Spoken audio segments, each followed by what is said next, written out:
Welcome back, ladies and gentlemen. This is Dr. Robinson, and we are now going to talk about the Pythagorean Theorem.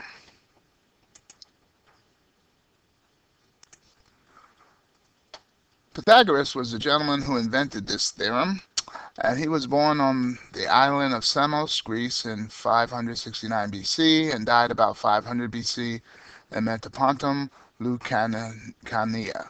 He traveled extensively in Egypt, learning math, astronomy, and music. Pythagoras was also a healer, a wrestler, and was politically active. Pythagoreans studied math, astronomy, and music. The Pythagoreans were people who followed Pythagoras. The Pythagoreans noticed that vibrating strings produce harmonious tones when the ratio of the lengths of the strings were changed by whole numbers, and they also found out that these could be transferred to other instruments. This discovery was used to help him with his mathematics and astronomy research. Pythagoras is known for this theorem, called the Pythagorean Theorem. C squared equals a squared plus b squared, or some people write a squared plus b squared equals c squared. So a stands for the altitude, or the height. It goes from top to bottom of the right triangle. The base is the b, or the bottom of the triangle, the b there.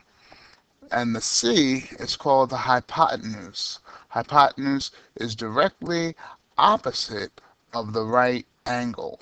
So if I can get my line tool, let's get a line pointing from the direction of the angle, and it's directly always opposite of the right angle.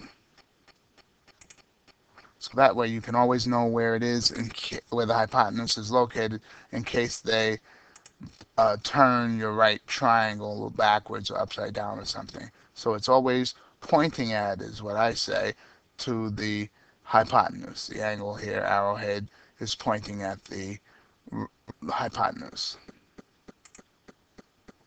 So we're going to use that theorem to this right triangle. It says in the right triangle below, find the value of side C.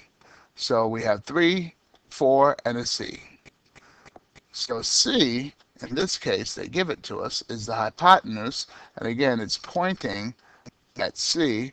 We need our formula. C squared equals a squared plus b squared. So let's put our a here, our b down here, and get our formula. A squared plus b squared equals c squared. A would be replaced with a 3. Don't forget to square it. B would be replaced with a 4. Don't forget to square it. C squared is what we're looking for. So 3 squared means 3 times 3, and that equals 9. Plus 4 squared, which is 4 times 4, that is equal to 16. And that's going to equal to c squared. Now, 9 plus 16 is 25.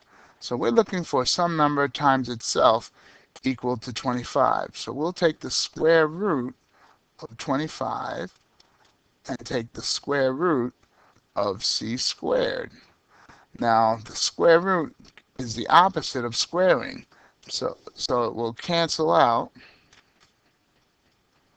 the square and the 2, leaving us with just the c, and the square root of 25 would be our answer. And we know the square root of 25 is 5. So we found the value of c to be equal to 5 by using the Pythagorean theorem. So again, substitute your values. You know a is 3, b is 4, and square it. That means 3 times 3 is 9, 4 times 4 is 16, add 9 and 16 together gives you 25. Then take the square root of that 25 and the square root of the c squared, because they cancel out each other, the square root and squared, leaving us with c, and the square root of 25 is 5. So I hope you got that. Here's what it looks like, because when you're talking square, you're talking about side, which was 3, and 3 squared gives you a total of 9 squared. 3 by 3, which gives you 9 squared. That's where we got the 9 from. On the base, which was 4, and we squared that, 4 by 4, which gives you 16 squares. So that's what Pythagoras was saying, where the sum of the sides squared is equal to the hypotenuse squared. So if we took these two areas, which is the length times the length of 3 by 3, and width of 3 by 3 gave us 9, and the 4 by 4 gave us an area of 16. If we added those two sums together, notice you'll get 25 squares. So that's what Pythagoras was meaning in his formula.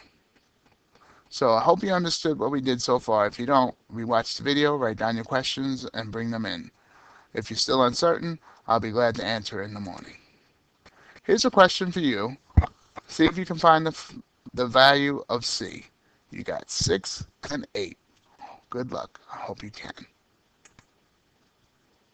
There's a little hint on what it looks like. So you might be tempted to find these areas and see what that area will be. Remember the Pythagorean theorem, c squared equals a squared plus b squared. Oh, I forgot to mention, the hypotenuse squared is also equal to leg squared plus leg squared, because really leg A and leg B can be switched, either or, if we turn the right triangle on the A. And the hypotenuse is still going to be the hypotenuse, but A and B could be switched.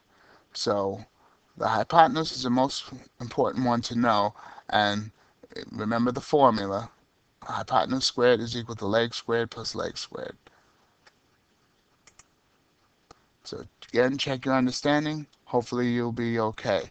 So I hope you got something out of this video. I plan on making another part to it, so that way you can see some other operations with Pythagorean theorem. This is Dr. Robinson signing off. I'll see you tomorrow. Bye.